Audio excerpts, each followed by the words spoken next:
Assalamualaikum warahmatullahi wabarakatuh. Kembali lagi dengan saya Dina Oktaviani Dewi dari Prodi Sistem Informasi B. Di sini saya akan menjelaskan atau menyelesaikan sebuah studi kasus mengenai array dalam function. Berikut adalah studi kasusnya. Di sini kita diminta untuk mengurutkan 100 buah data masukan dengan fungsi array. Nah, langsung saja kita buka aplikasi Dev C++ nya.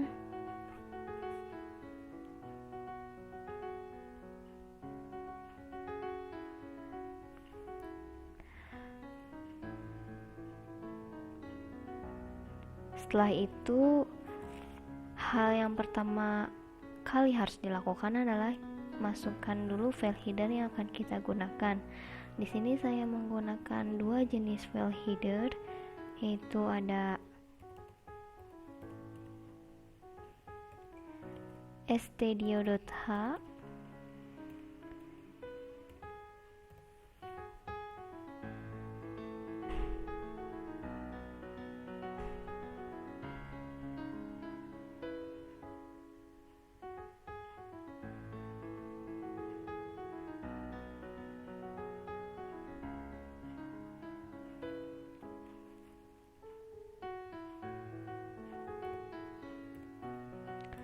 kemudian ada conio.h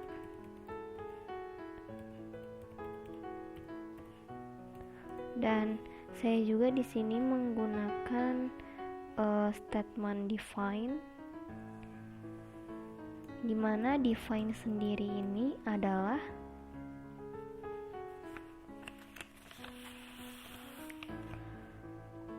untuk mensubstitusikan suatu teks dalam program. Nah, maksudnya ini adalah maksimal diisi 100. Kemudian kita masukkan functionnya. Nah, di sini kita masukkan functionnya, di mana in bubble termasuk nama fungsinya dan integer n ini termasuk argumen atau parameternya. Nah, kemudian kita masukkan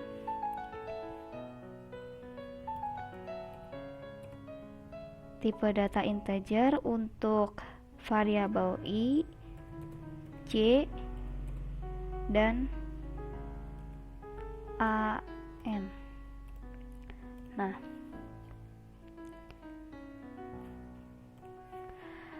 an di sini adalah a ini sebagai nama arraynya dan n ini sebagai elemen arraynya, di mana integer ini sebagai tipe datanya. Kemudian kita masukkan fungsi utama dari program, yaitu in main. Nah, tanpa adanya in main di sini, maka program tidak akan dapat dijalankan. Kemudian kita masukkan kurung kurawal buka, yaitu tanda dimulainya sebuah program.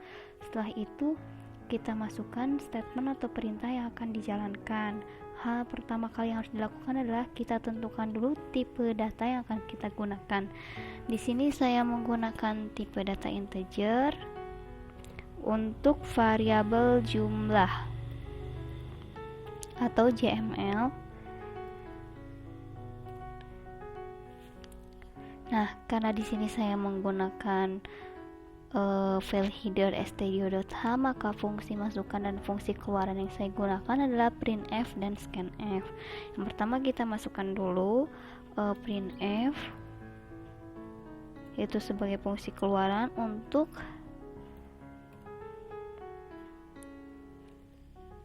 program menentukan 100 buah data.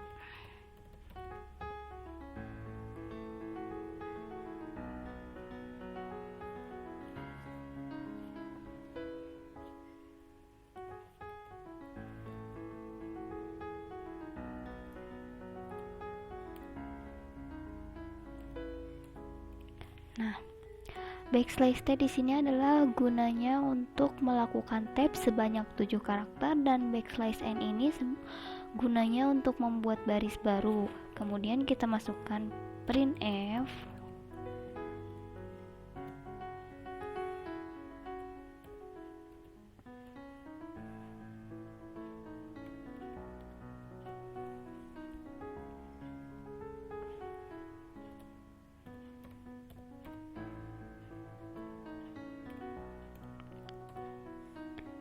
Selanjutnya kita masukkan juga printf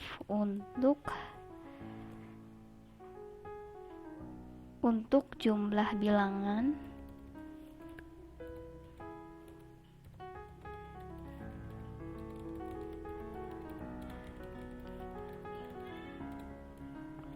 Nah, ini jumlah bilangannya yang dimasukkan itu maksimal 100.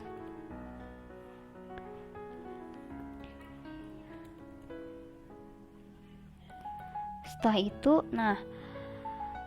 fungsi keluaran dari jumlah bilangan yang harus diisi maksimal 100 ini akan diproses oleh fungsi masukan dari scanf.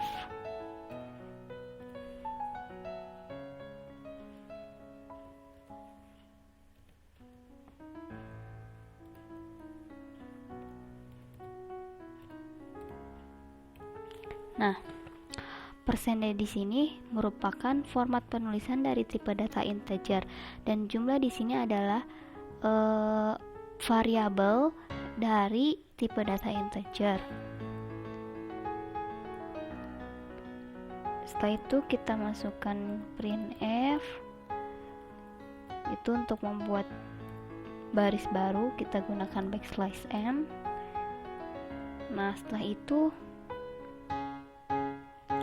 kita masukkan instruksi perulangan for. Nah, yaitu for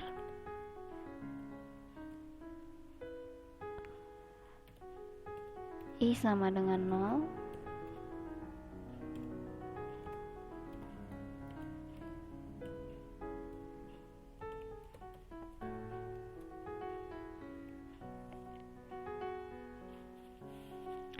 Nah, ini maksudnya adalah i di sini nilai awalnya adalah 0, terus i kurang dari jumlah adalah pembatas nilai akhir, dan i plus plus ini adalah dimana nilai i ini akan ditambah sampai nilai i itu terpenuhi sampai batas akhir nilai i. Kemudian kita masukkan kurung buka kurawal. Kemudian masukkan printf untuk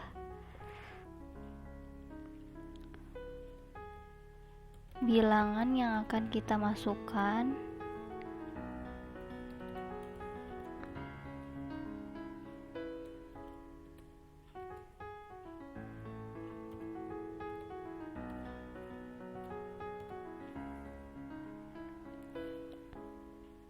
Di mana setiap kita memasukkan bilangan 5, maka bilangan yang akan kita masukkan yaitu 5, karena di sini adalah setiap i akan ditambahkan 1.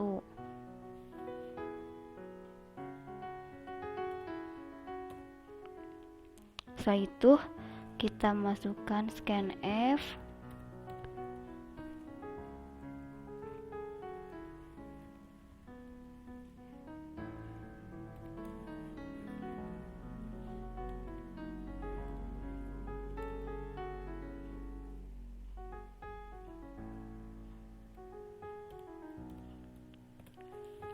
Nah, bilangan ini akan diproses oleh scanf %D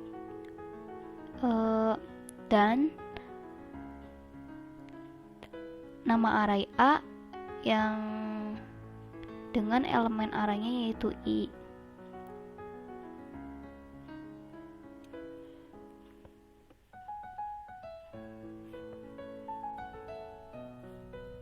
Nah, setelah itu kita masukkan juga kurung kurau printf, maksudnya untuk membuat baris baru kita gunakan backslash n. Nah, setelah itu kita masukkan bubble. Nah, di sini saya menggunakan, di dalam program ini saya menggunakan metode gelembung atau bubble sort, di mana bubble sort ini untuk mengurutkan data dari terkecil ke data terbesar ataupun sebaliknya.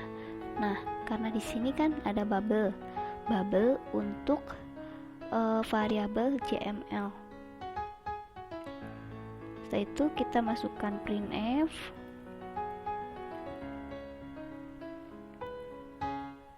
Maka data yang sudah terurut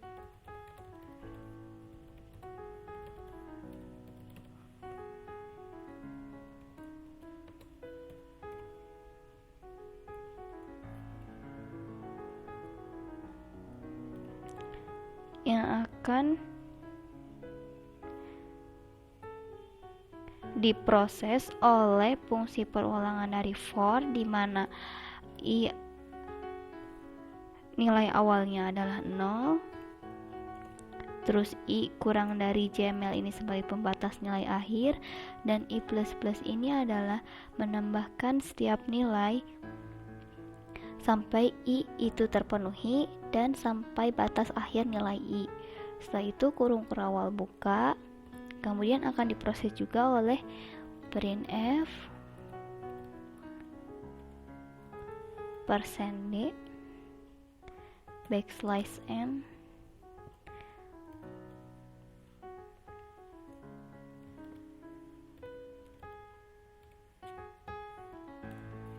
di mana %d ini merupakan format penulisan dari tipe data integer untuk memproses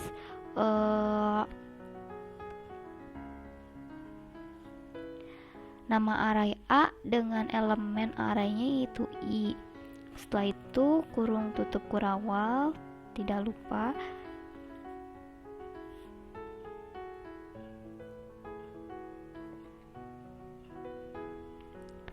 Nah, kemudian fungsi yang kedua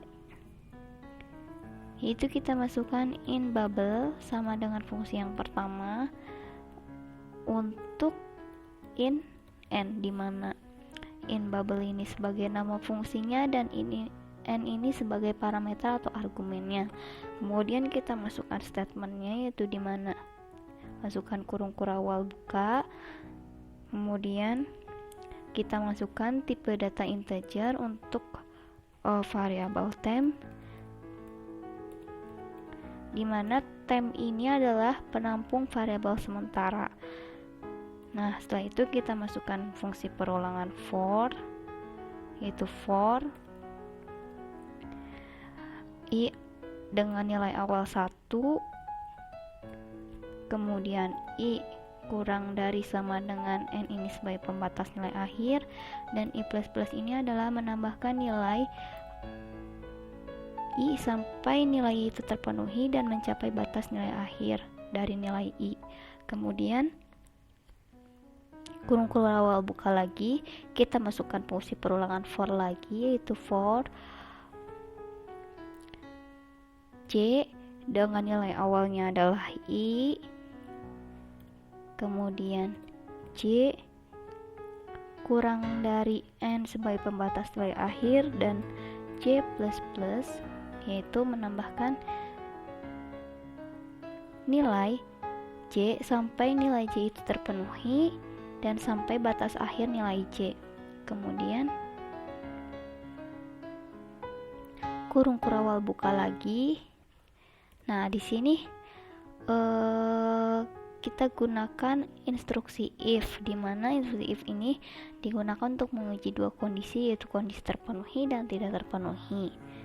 Nah, jika A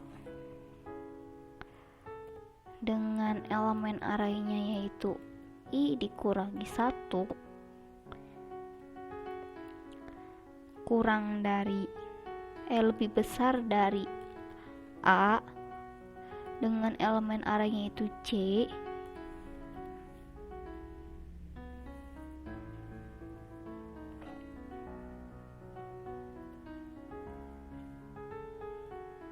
Maka proses yang akan dijalankan atau rumus yang akan dikerjakan adalah tem sama dengan A dengan elemen aring yaitu I dikurangi 1. Kemudian A dengan elemen aring yaitu I dikurangi 1 sama dengan A dengan elemen aray C. Kemudian A dengan elemen aray C sama dengan tem.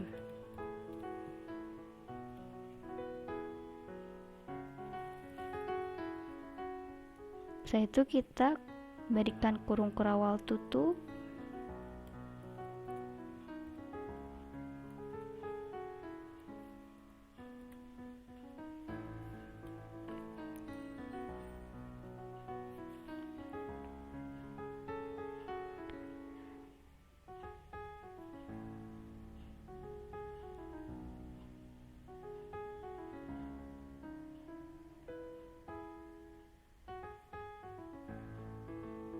Nah, setelah itu kita lakukan uji coba apakah program yang kita buat ini berhasil. Maka untuk mengeceknya kita lakukan proses compile.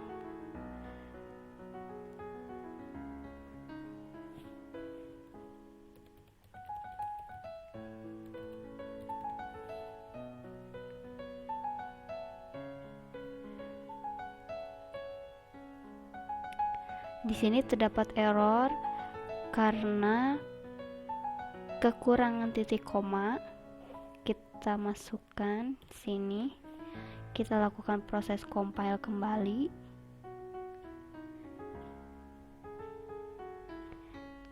Di sini juga sama, terdapat error.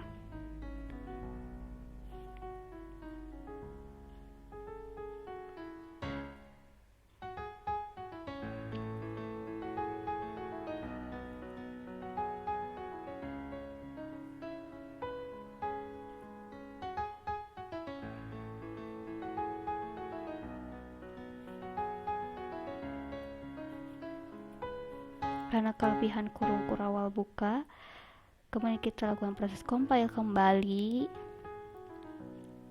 masih sama.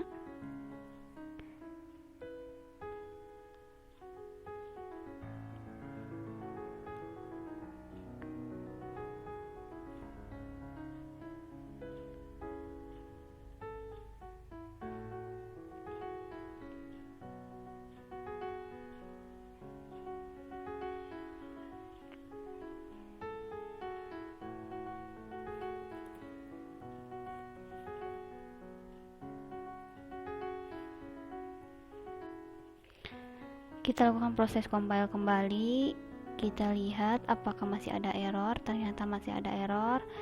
Di sini expected kurung kurawal tutup at end of input. Kita masukkan di sini kurung kurawal tutup. Kemudian kita lakukan proses compile kembali. Nah, program di sini sudah berhasil karena tidak ada error maupun warning. Kita close saja. Kemudian kita lakukan proses running. Nah, masukkan jumlah bilangan maksimal 100. Di sini saya akan menginput 5.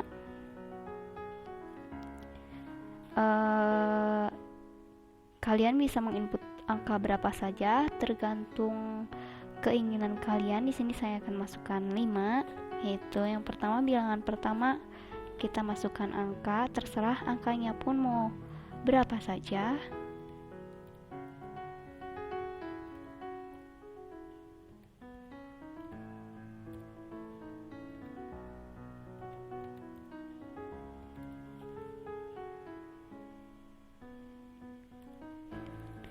Maka data yang sudah terurut adalah 25, 40, 101, 102, dan 121. Karena pada studi kasus ini kita diminta untuk mengurutkan 100 buah data masukan dengan fungsi array.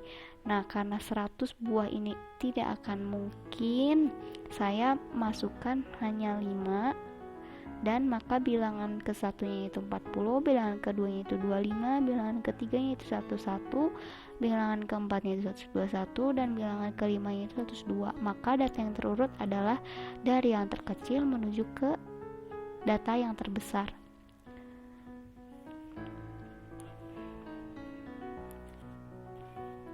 Oke, terima kasih telah menonton video ini.